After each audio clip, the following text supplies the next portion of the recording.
Well, hello, and welcome to our Women's Empowerment webinar. And I'd like to first start off by saying thank you to everybody who registered. And for those who don't know me, I am Mackenzie. I am the Regional Manager of Central California for the Elisa and Bruce Burn Foundation.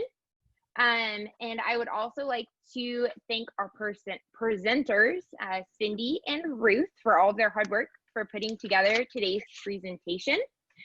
And this is an hour-long webinar that will be broken out into 3 sections. We'll first hear from Cindy, and then we'll hear from Ruth, and then we'll open it up to an open forum, open discussion. Tonight, sometimes I think Ruth should do her part first. I was thinking about this today, and then I should do my part.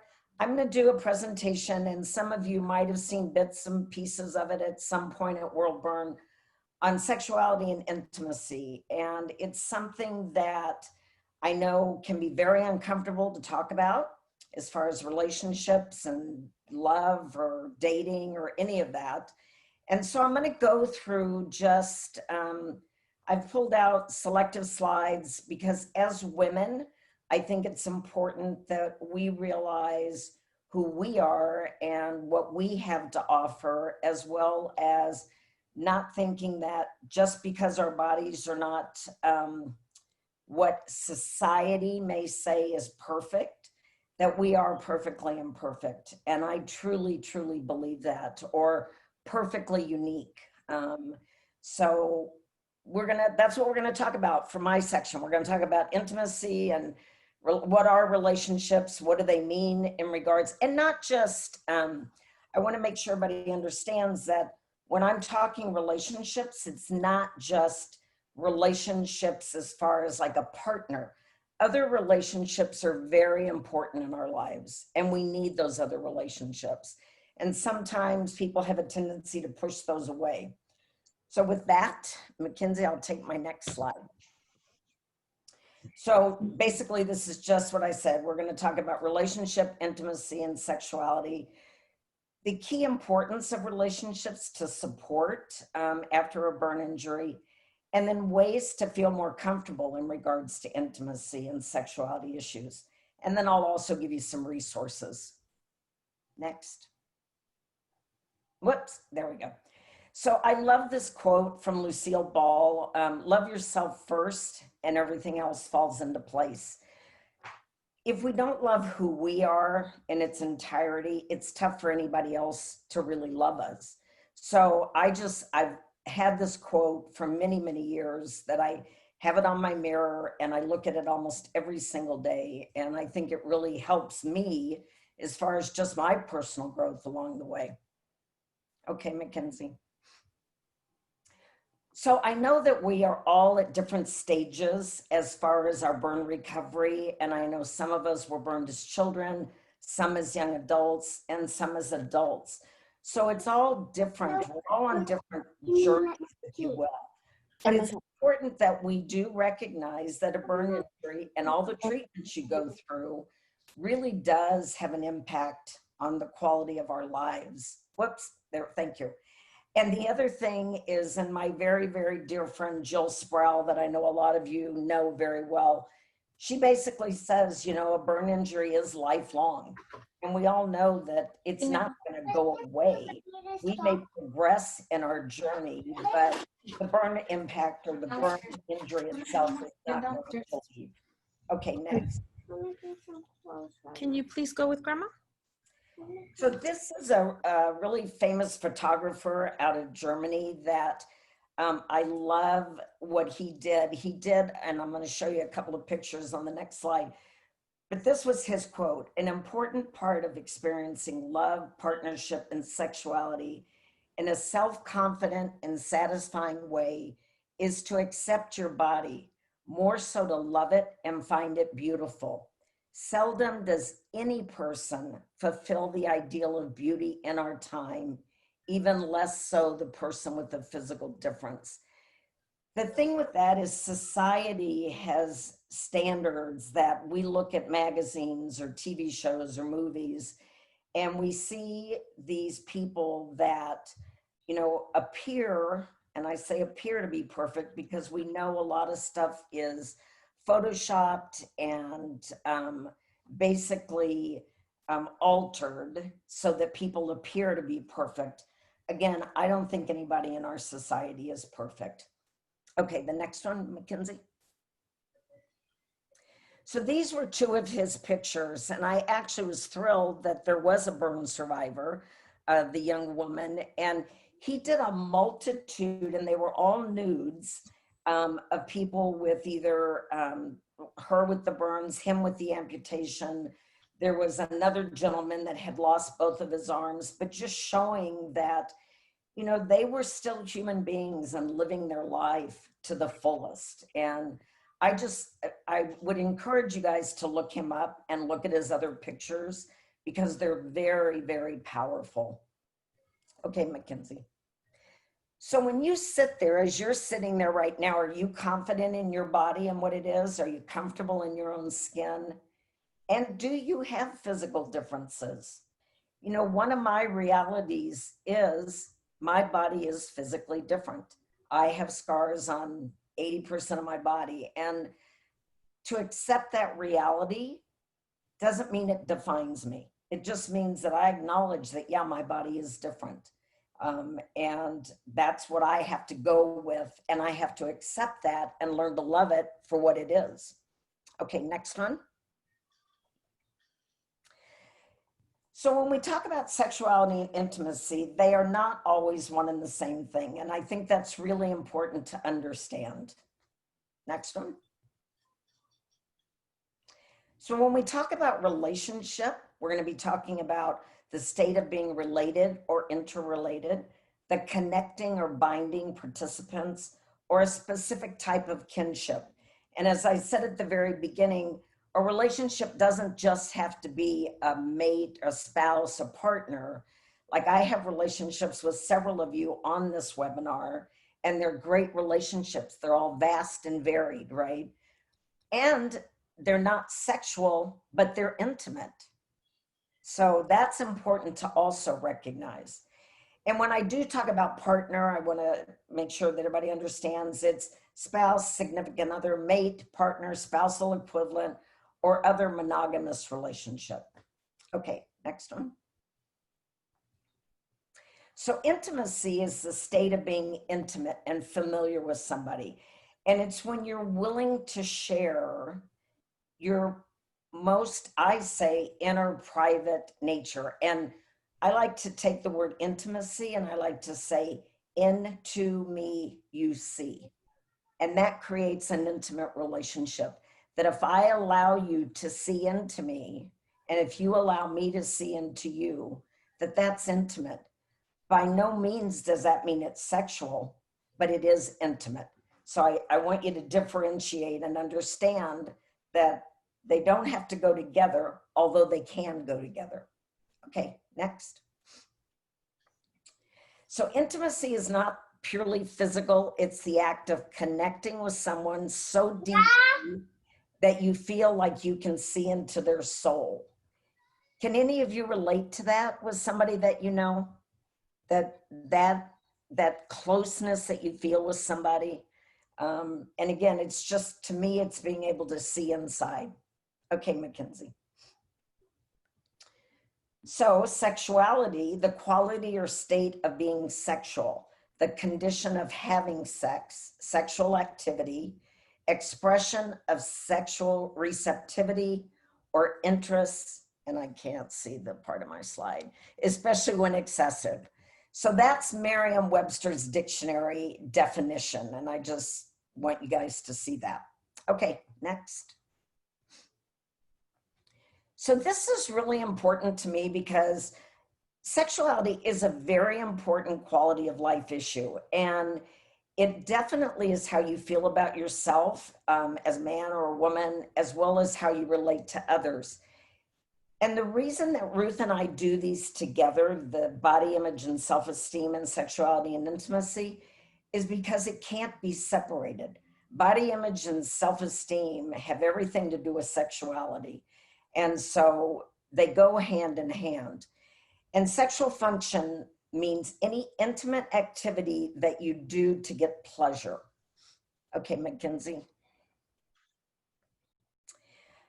So when sexual functioning can change, it can make, so I don't know how many of you were in relationships prior to your burn injury, but if in fact you were in a relationship prior to your burn injury, it can make you, the sexual functioning can change, and therefore people might feel less attractive, less confident, and less important to other people. The thing about being a burn survivor, just because you're a burn survivor does not mean that you don't have sexual desires. I mean, just because you have scars doesn't take that away. And I think that's important to remember. Although it's also important to recognize that as far as sexual functioning, if you sustained your burn injury after you had already been sexually active, things may alter and things may be different. Okay, Mackenzie.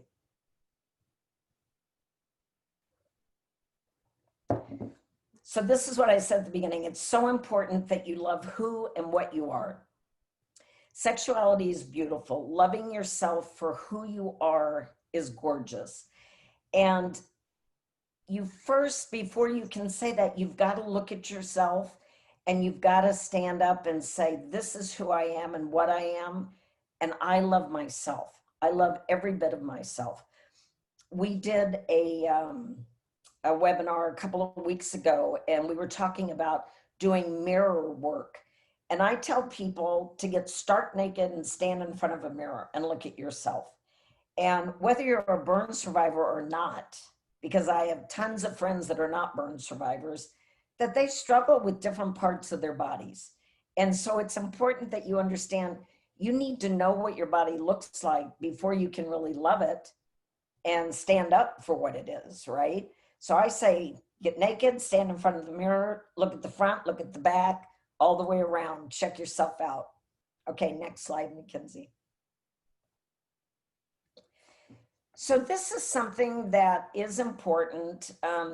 This is a well-known fact. There's been research that has been done, and loss of relationships, change in self-image and self-concept are all common following serious or severe burn injuries. It's a very difficult thing to go through, and it isn't just burn injuries, but any traumatic injury can cause loss of relationships. And so it's important to also recognize that relationships are key to supporting healing after loss and trauma.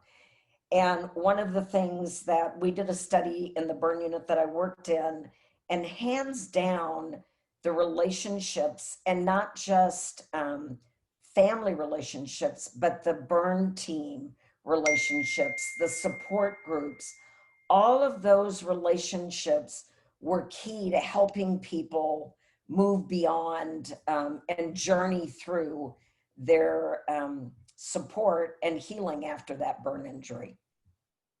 Next. So here are some of the questions that come up, and as you guys look at them, just think about, at any point in your healing process, did these questions come up for you, or do they still periodically come up for you? Will my life ever be normal? And I don't like the word normal because I don't think anything is normal.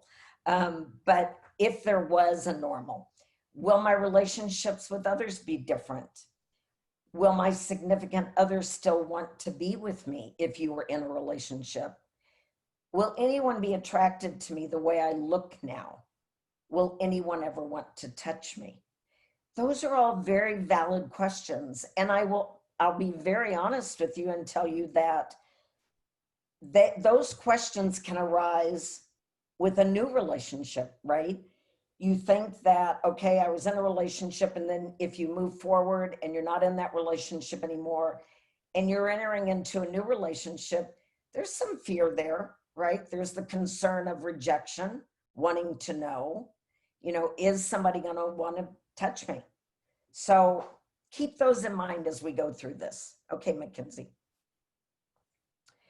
So as I said earlier, the physical appearance of our bodies after you've been burned has changed, and that can lead to, an alteration in how you see yourself, how you feel about yourself. And most likely in most burn injuries where it's been a 3rd-degree burn, there is going to be a permanent change in the appearance. Is this a hard reality? Yeah, in the beginning, it really can be. It's a lot of people come into the burn unit and they don't realize how severe their injury is. And then when they're there for a little bit, and then for years, the nurses had a tendency, and I'm sure Leah can attest to this still, had a tendency to look at a patient and say, oh my gosh, you look wonderful, or you look great, referencing that the graft was healing. But the patient's laying there looking at their body and thinking, that's not what my body looked like before. So that is the reality. Our bodies do look different. Okay, next. And this is just to reinforce what I'm saying as we're going. Until you make peace with who you are, you'll never be content with what you have. And we have a lot to offer.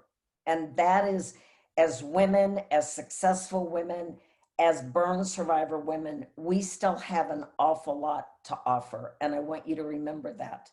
Okay, next.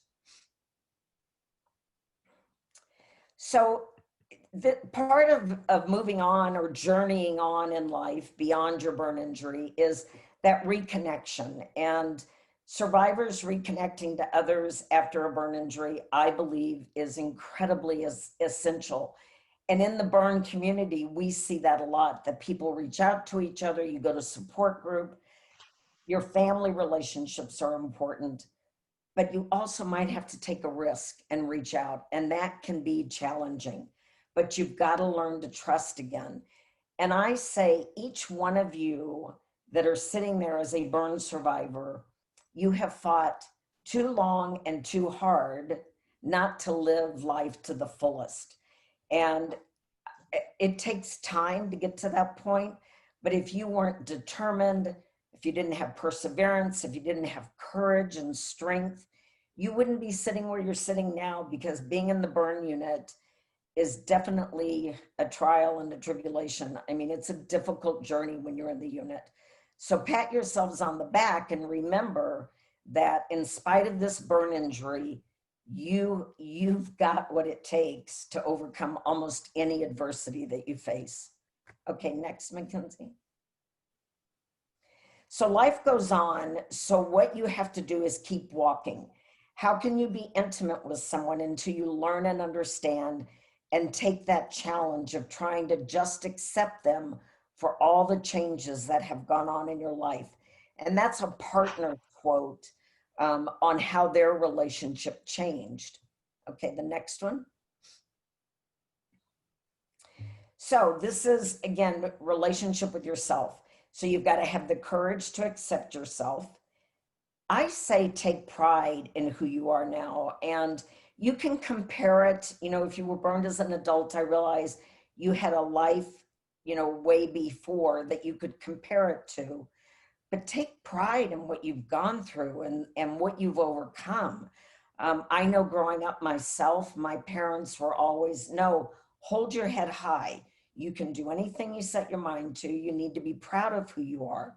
And I think that that is something that each and every one of you also, you're sitting here on a women's empowerment webinar. Think about that. You signed up for women's empowerment. So you've got the power. Know in your heart and mind that you are the very best that you can be.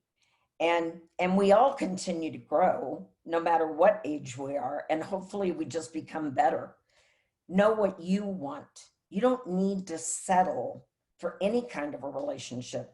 Know that the relationships that you bring into your life are what you want. And you are in control about what you feel about yourself. Okay, Mackenzie. So this is important to me because, as I've been saying on the last several slides, we've got to feel a relationship with ourselves. We've got to know who we are, how we feel about ourselves. But it includes all of that, includes how we feel about ourselves as sexual beings, as men, as women, how we feel about our bodies, and most importantly, about our behaviors and our behaviors towards ourselves and our behaviors towards others. Okay, Mackenzie. So this is another quote from somebody. I have a burn injury. There's no changing that. I've been through a lot, so I accept that. Life doesn't stop because you have a burn or a disability. It's just a challenge. It took time and patience and therapy to understand. It made me a wiser person. And I would imagine each one of you can relate to that. Next, Mackenzie. So this is what we've been talking about. Relationships with others includes friendships as well as emotional intimacies. Next. I'm not going to go over this much except just to say that the self-esteem and the self-image does include every aspect of our lives. Personal happiness, success, dependencies, and our sexual lives are dependent upon developing that positive self-esteem. Next. Positive self-esteem, I love myself. It's one way in which you do assign your self-worth. And then I think it's also very important that we do understand and accept what differences and limitations we might have. Okay, next. So what does sexuality mean to you? Talking about sex can be pretty uncomfortable. So we're going to start off with a simple question. I just want you to think about it. When you hear the word sexuality, what does it mean to you? Next. So sexuality is very important in understanding that it is an integral and inseparable from body image and self-esteem. Sexuality is definitely a form of communication. It's a way of expressing part of one's personality to another. Okay, next, Mackenzie. And I just want you guys to know we're going through these pretty rapidly, or I am, but we're going to send you these PowerPoints when we're done so you'll have them. So if I go too fast for you on some of it. So sexuality spans the biological, the psychological, emotional, spiritual, and social dimensions of lives. And it does begin with ourselves, but it extends to our relationships with others. Next. So I want you to think about your perfect lover. You know, do you have an image of a perfect lover? How tall, how short, color of hair, freckles, glasses, any physical differences? You know, do you imagine your lover a certain way? Okay, next one. So restoring the gift of our sexuality, and that is part of reintegrating into life, and because sexuality is part of life. So that is incorporated when we talk about reintegrating into life after a burn injury. That is one factor that also becomes part of it. Next. So these are some of the things that as a burn survivor, we need to recognize. And there can be altered skin integrity. You can be hypersensitive or hyposensitive, change in texture, change in color and appearance. You're going to go through an adjustment with your body image. There can be pain as far as depending on where you are in your journey, the fear of rejection, the possible mobility issues, depending on if you have contractures or amputations, that can play into sexuality or into sex, and energy level variations. People have different energy. If you're on medications, that can impact energy levels. So it's important that you know for yourself what feels good. You know, what part of your body is hypersensitive and you don't really like it to be touched. I don't know how many of you have had a body massage, but I encourage everyone to get a massage at some time, because that's a great way to not be sexual, but to know, does it feel good to have somebody touch you there? And you can say, you know, obviously not on all parts of your body, but on certain parts of your body, how does it feel? But I definitely encourage you to do that and to recognize, again, what feels good and what doesn't. Okay, next. So our skin sensitivity is different, and we know that, and just understanding those changes. And if something doesn't feel good, to make sure that you communicate that with your partner, don't sit there or, you know, lay there and let them touch you and have it not feel good. Next. Body image can change with the burn injury. There can be many negative thoughts that go on. And you might have to do some mind work around that on changing the way you think about things. Next. Talked about energy level. So you just need to make sure that you plan time when your energy level is up and realize that in the beginning it might be different. Next. Talked about mobility and pain. There may now be mobility and positioning issues that need to be addressed. You may need to learn new positions that are more comfortable. And again, I know that some of these things aren't really easy to think about or talk about, but they are part of our life and their reality. Next. Talked about pain. You can go on to the next one. So go slow, take baby steps, make it as fun as possible. Try to find some humor.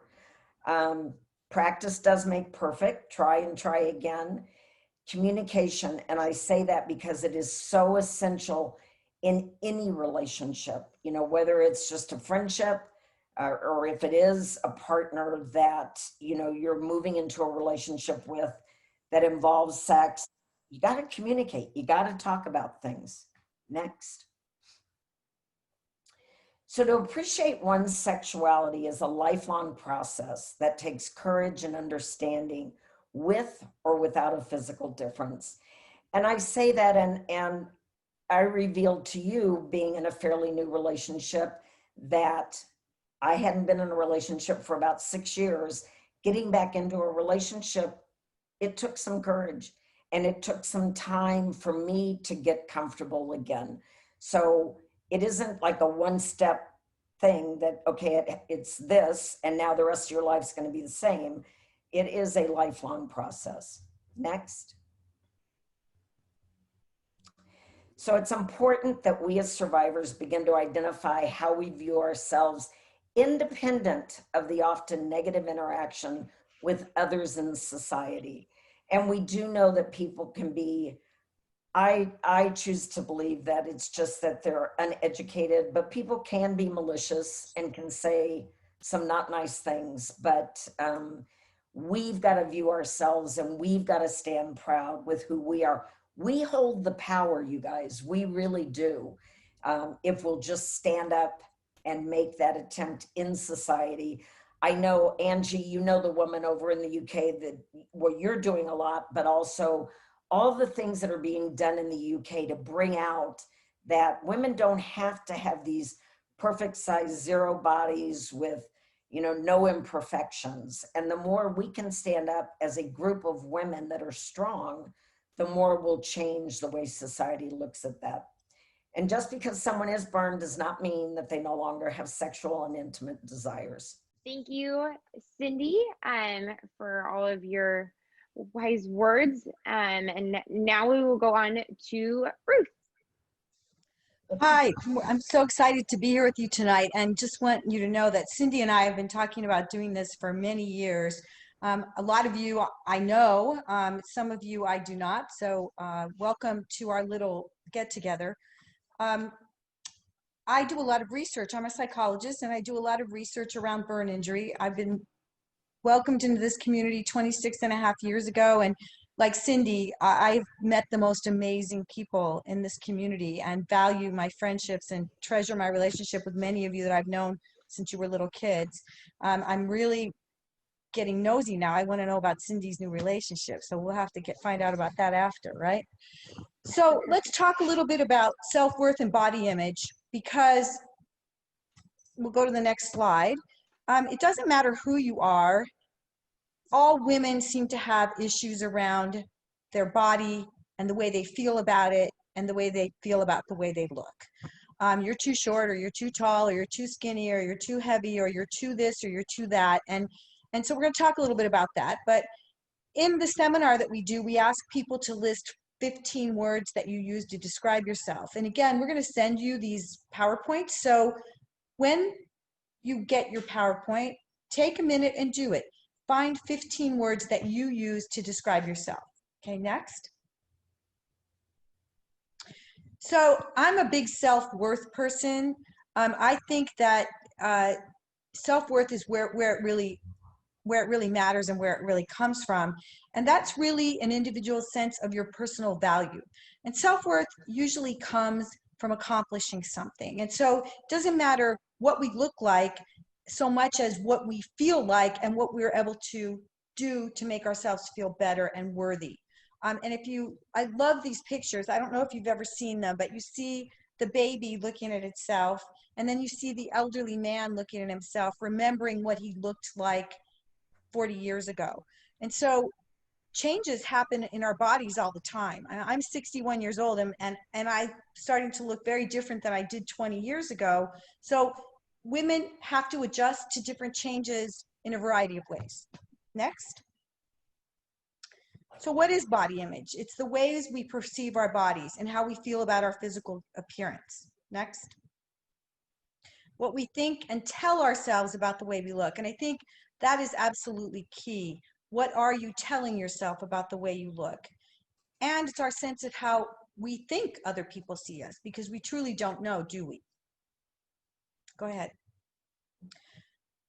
So again, like I said, many people, especially women, have issues. I'm too fat, I'm too thin, I'd be fine if I was taller, if I didn't have such white skin, if my hair was curly, if it was straight, if I didn't have any scars or a smaller nose, defined muscles, I had longer legs.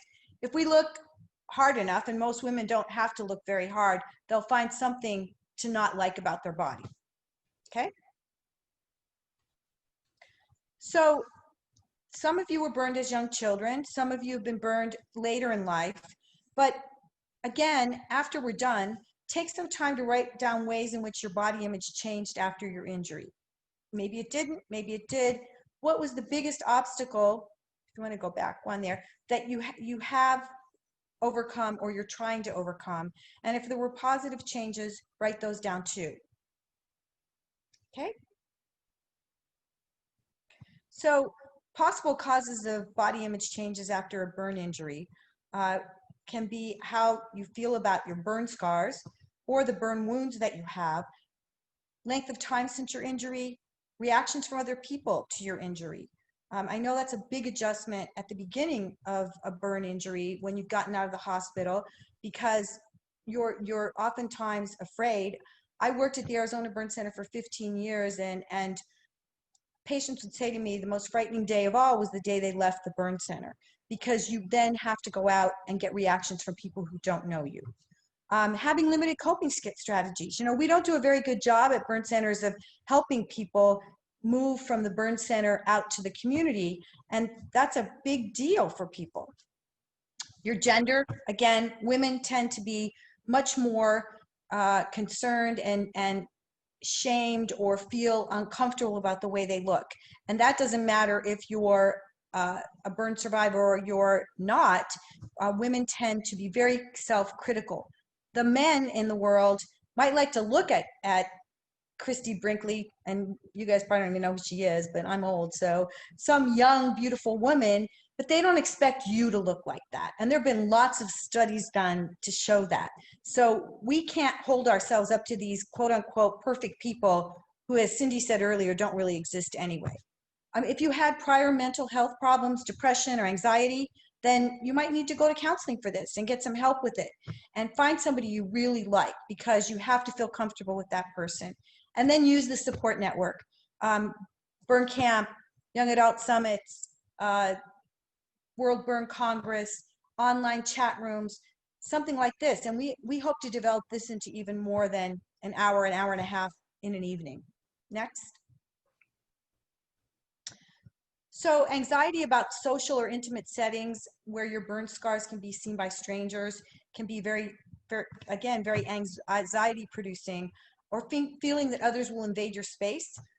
We did a study a couple years ago, and one of the biggest problems kids said they have is getting unwanted questions all the time. And so if you're familiar with the Phoenix Society, one of the things they tell you is to rehearse your response and have a short little saying so that you can keep people out of your space. There will be people you want to tell your story to, and there'll be other people who don't have the right to know your story. So have something, a soundbite to say, to be polite.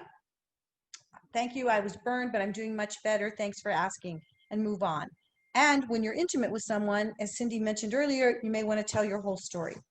And worrying about the public, how they'll react to your burn scars or your pressure garments. I don't know if any of you are still wearing garments, but quite frankly, the average person has no idea what it is. And so sometimes, next.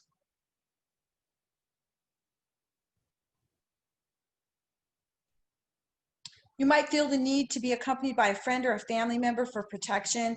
Sometimes, you know, I work with many, many burn survivors all over the country. And one of the things I found is that once you've become comfortable with your scars, your family still has trouble with somebody staring at you or asking a question. And so help them have a response as well, because they want to protect you. And sometimes you have to be the one who helps them relax about it. And then unsure or unwilling to reveal your hidden burn scars. For those of you who have hidden versus visible scars, this can be a big deal to actually let someone know that you have scars. And how do you do that? Next.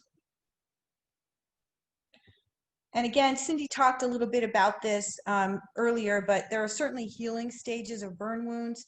And as the scars mature, as you have maybe some reconstruction, maybe your donor site's scarred, maybe you've lost some digits or a limb, or had hair loss. And so all of those can contribute into how you feel about your body and the things you need to work on. Next. So how does our body image impact us? How do we create it? When did we start? And how does it affect our lives? And as a burn survivor, you may be going through or have gone through many changes to your body. And as your body changes, so might your image of yourself. You know, depending on the age you're burned or how far you've created your identity as a human being can really be affected by a traumatic injury. Mackenzie, will this particular YouTube show? Is it going to work? No. Okay. This is the one that I was asking about. Yeah. Okay. When I really hope that you will take the time when you get this PowerPoint to look at this Dove commercial. And I don't know if any of you have ever seen it, but they are really about empowering women and not having women expect perfection. And they show a model who looks just like an average person until they do a whole digitize differently the way she looks. So if you can, take a look at it. Next. So I mentioned this earlier. If you have body image issues, you're not alone. 56 to 91% of women say they're dissatisfied with their overall appearance. And it's specifically directed to certain body parts. 71% don't like their belly, 66% aren't happy with their body weight, 60% think their hips are too big or too small, and 58% are unhappy with their muscle tone. So this is a female problem, okay? And what factors do you think are most influential in influencing a person's body image? And when we get the chance to do this in person with each other, we will stop and talk about these questions and get your input. Next. Does the way we see ourselves affect the way others see us? Do we set ourselves up for an expectation of how someone's going to react to our scars or react to the way we look, react to our ethnicity, react to our gender? Sometimes we have preconceived notions of how people are going to react to us. That's our reality, not theirs. And so don't set yourself up to be rejected before someone even has the chance to get to know you. Next. We have a lot of societal influences. Again, you will never look at a picture again, probably for the last 20 years, and know if it's a real picture because everything's digitally enhanced. Next. So what does our society view as the ideal woman? You may or may not know that every movie star, every actress, every singer has their own personal photo editor. And they will not let pictures of themselves go out until they have approved it and they've had a chance to edit it. So while these women look like perfection, in person, you might walk down the street and never even notice them. And I don't know about Beyonce. I think you're going to notice her. But next. So we all probably grew up with Barbie dolls or some kind of perfection in a Disney movie. But if Barbie became real, this is how she would compare to the model. She's taller, much taller. She would be 7 feet tall, by the way, and her waist would be 24 inches. So Barbie is an unreal expectation. And my mom was a nurse, so she didn't like Barbie. When we were little kids, she didn't want us to play with Barbie because she didn't want us to think that this is what real women look like, because they don't. Next. So the average woman's height is 5'4". Again, Barbie would be 7'2". The average weight is 140 pounds. Barbie would weigh 101 pounds at 7'2". The average woman wears a size 14 dress. She would wear a size 4, again, at 7'2". Their bust is between 36 and 37. Barbie's bust is a double F. Their waist is between 30 and 34. Her waist would be 19 inches. That's like the waist of a 3-year-old, right? And the average shoe size is 8.5 to 9.5. Her shoe size would be a 5. So what would happen to somebody 5 shoe? She would topple over, okay? Next. Most models that thinner than 98% of American women and girls. The average woman, real woman, is a size 12. The average size of a model is 0 to 2. And they're not 5'2" like me. They're 6 feet tall, okay? Next. If Marilyn Monroe, who was always the ideal of beauty, right, were alive today, she'd be much too large to model. In 1966, she wore a size 14. And again, today, models wear 0 to 2. Look at this poor girl. She looks like the Scarecrow in The Wizard of Oz. And that's what we're being force-fed is beautiful and normal, and it's not. Next. Look at this, an ad in San Francisco. And many of you guys are from, most of you are from California. This was an ad in 1891. Respectfully tell the ladies, get plump. And they're telling you fatten up foods that will make you more beautiful. And these are a couple of hot babes in the 1880s. How do we go from this to this emaciated, skinny woman? Next. Lillian Russell, who was considered one of the sexiest women in Hollywood, weighed over 200 pounds, and she was a size 18. Next. Okay, I'm not gonna go through the men part of this because we aren't men. So next. But suffice it to say that men also have a lot of pressure to look good now because, again, all of these pictures that are constantly being thrown at us in advertisement on Instagram, on Facebook, these Instagram famous people, all those pictures have been modified. And a positive body image involves understanding that healthy, attractive bodies come in many shapes and sizes, and that physical appearance says very little about our character or our value as a person.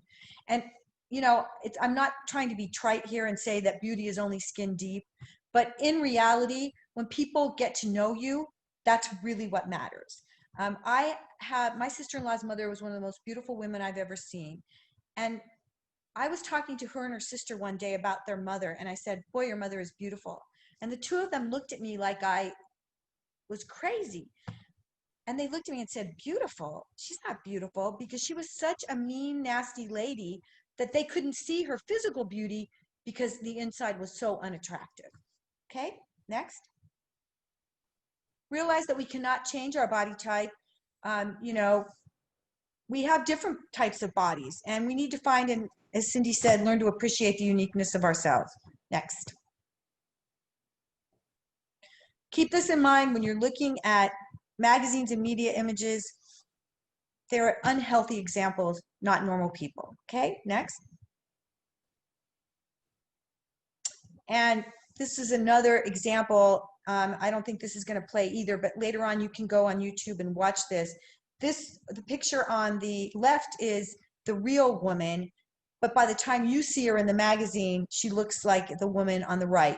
And that's because, again, she's been enhanced. Next. So here are some tips to help you build self-value. We all need to look at what our strengths are. Try some new things that interest you. Earlier I said, I think self-worth is what it's all about. The only way we get self-worth is through accomplishment, whether that's learning how to paint or redoing your kitchen cabinets or making a mask, sewing a mask. That's kind of timely, right? Isn't it nice not to have them on right now? Try something new, do something new. Do some kind of new, try yoga, try something. By the way, yoga is really good for stretching scars. But try something new, set and achieve some goals, and make them realistic goals. Not that you want to be the president of the United States, who would, right? But what are some small goals that you can feel good about yourself for accomplishing? Accept compliments. It's a really hard thing to do. And don't second guess when somebody gives you a compliment. Learn to say thank you and appreciate it, because someone giving you a compliment is a gift. And if you reject it, you've taken away the pleasure of them being able to be kind and give you a compliment. Join a support group. There are all kinds of support groups. And again, the Phoenix Society has some great stuff online. And get a counselor or a coach, because we all need support. This COVID has been very hard on everybody because we truly are social animals, and we've been so isolated and so alone that it's really affected people's mental health. Okay, next. Stay away from fashion magazines and don't look at those on yourself. Exercise, be active, laugh and smile. It takes, sometimes if I'm feeling down, I will literally do this and do this and do this, because your body releases endorphins and it really does make you feel better. Do something for someone else. I mean, that is always, I think, at my wise old age, relationships really are what it's all about. Helping other people and having good relationships is really what it's all about. And use positive self-talk. A lot of people have a little jar and they put 50 positive sayings in, and take one out every morning and look at it and read it in that mirror that Cindy told you to look in. Now, you don't have, but you do have to read it to yourself and see yourself reading it and saying it. Okay, next. The messages we give ourselves are really important, because we all have those messages running through our heads, repeating all the positive or negative things we hear, see, read, or imagine. You have to learn, when you hear that negative thought, turn it off, shut it down, and replace it with a positive one. Don't listen to that negative voice. And the longer they say, fake it till you make it, the longer you do that, the better off you're going to be. Okay, next. Focus on facts and reality, not on feelings or things you assume or imagine. An example of that is, don't automatically think people are going to reject you because of your scars. They may not care. Cindy said there are some people that are mean, but a lot of people aren't even going to care. They might be curious, and if you don't give them the chance to know you because you're afraid they're going to reject you, you're missing out. Just like I would be missing out if I didn't try to get to know somebody that was different than me. Next. Look at this little girl. She's the most amazing little girl, and she looks in the mirror and tells herself how wonderful she is, and her dad's watching her, and it's so cute, and it's really what we all need to do every day. Next. So again, we can easily get caught up and stuck because of the negative thoughts we think about ourselves. They are useless thoughts. They're not based on facts, but on feelings, and they're on lies that we tend to buy into. Next. Now, after you go through this on your own time, I want you to look at those 15 words that you use to describe yourself. And then I want you to fill in, when we do this in person, we actually have a spider web that you write these names in, or these things you think about yourself. Start crossing out the negative ones. And for every negative one you put, add a positive one. And if you need help, Google it. There's everything on Google, right? A lot of times when I'm looking for something inspiring, I will look for inspiring sayings. They're all over the internet. So look at the things you're getting stuck on and move past them. It takes work. It takes work for all of us to do this kind of thing. And maybe there are things you say to yourself, or there are things someone else has said to you. If they're positive, reinforce it. And if they're negative, kick them to the curb. Okay? Next. Here are some positive affirmations you can start with. I am love. I have a purpose. I don't sweat the small stuff. I can because I have. I will manage how I feel today, choosing happiness. I'm my own superhero. I'm not going to compare myself to my friends or strangers on social media. There's also research to show that social media can be very damaging to us because we tend to show things that are positive in our lives. Now, you all know that person who complains about everything on social media that you unfriended last week, but a lot of people put really positive things on, and it makes it look like their life is so much better than yours, okay? Don't compare yourself.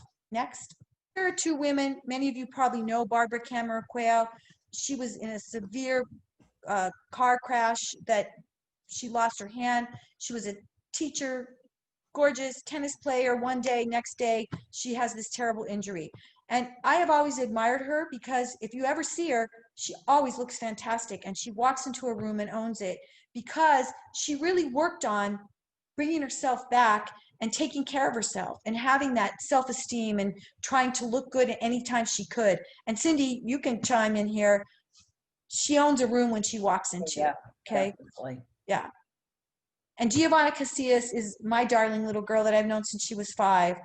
She was burned over 25. She got married last year to the most gorgeous creature you've ever seen. And she got past it. And I will tell you, there were many years that Giovanna never thought she would get married. And she's in a wonderful relationship now. So don't doubt yourself. Next. I'm going to quickly tell you about Linda Rowe. She was at World Burn a few years ago, and I got to meet her. When she was a young child, she was severely burned. And she's the youngest of like 7 kids or something. And her mother said, much like Cindy's parents did, you're no different than anyone else, and you're going to do everything your brothers and sisters can do. Her hands were terribly burned and dysfunctional. Her mother taught her how to sew, and she learned how to use scissors. She's a designer to the stars. She designs the gowns for most of the women on the BET channel. Amazing, right? She didn't let any of her disfigurement or her dysfunction get in her way. And now she's a top designer to the African American community. She's amazing. Next. You guys know Chrissy Metz. You've seen her in that show. I can't remember the name right now, but she's another example of a beautiful woman. We are us, or us is we, or something. What is it? This is us. This is us. Look at how beautiful she is. And certainly she's not what you would have thought is the average beautiful woman, right? But she's gorgeous. Next. This is another woman who's amazing. Look her up on YouTube. She's a comedian. She's either Iranian or Iraqi. I'm not sure which. I can't remember. Syrian. I can't remember what her ethnicity is, but she has cerebral palsy, and it's really pretty bad. And her parents also said, go for it, do it. She's met presidents and kings, and she's been in movies, and she does stand-up comedy, and she's hilarious. Find her, you'll love her. Next. And then here's our beautiful Cindy with J.R. Martinez. And most of you are familiar with J.R. I had the great opportunity to share the stage with him, teaching a class to nurses about burn survival and burn injury. And this guy is hot. Let me tell you what, he lights up the room. He lights up the building. And he has severe scarring. You probably know that he won Dancing with the Stars. He's been on soap operas. He's an inspirational speaker. And you can see how gorgeous he is. Next. And Cindy is too, of course.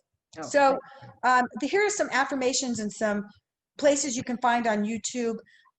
You can go to sleep with these on at night on your phone or on your iPad. Our brains take in a lot of information as we're falling asleep, and we keep it there even though you may not be conscious of it. So get a mantra. Say these things to yourself that are positive.